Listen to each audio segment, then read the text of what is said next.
নিরাপদ সড়ক আন্দোলনের চেয়ারম্যান ও খ্যাতিমান চিত্রনায়ক ইলিয়াস কাঞ্চন আনুষ্ঠানিকভাবে রাজনীতিতে পদার্পণ করেছেন। শুক্রবার সকালে রাজধানীর শাহবাগে হোটেল ইন্টারকন্টিনেন্টালের রূপসী বাংলা গ্র্যান্ড বলরুমে এক অনুষ্ঠানে জনতার পার্টি বাংলাদেশ নামে নতুন রাজনৈতিক দলের আত্মপ্রকাশ ঘটে। দলের স্লোগান গর্বমোরা ইনসাফের দেশ। দলের পক্ষ থেকে জানানো হয়েছে, ইলিয়াস কাঞ্চনকে সভাপতি ও সাংবাদিক শওকত মাহমুদকে মহাসচিব হিসেবে মনোনীত করা হয়েছে।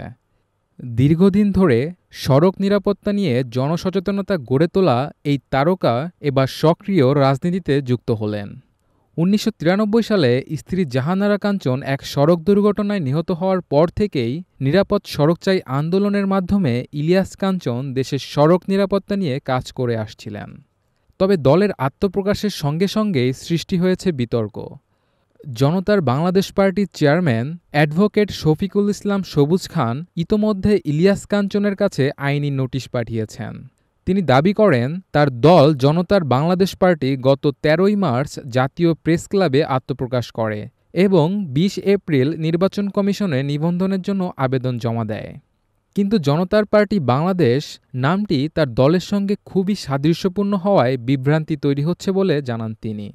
নোটিশে উল্লেখ করা হয়, একই ধরনের নাম থাকায় সারা দেশে ছড়িয়ে থাকা নেতাকর্মীরা হতাশা ও ক্ষোভ প্রকাশ করেছেন। এটি শুধু দলীয় ক্ষতির কারণ হচ্ছে না, গণতান্ত্রিক পরিবেশকেও প্রশ্নবিদ্ধ করছে।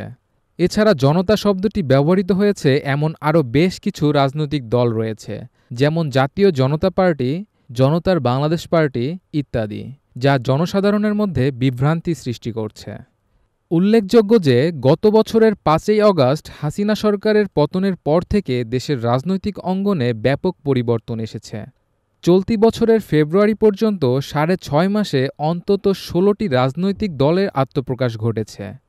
এবার সেই ধারাবাহিকতায় যুক্ত হলেন জনপ্রিয় চিত্রনায়ক ইলিয়াস কাঞ্চন।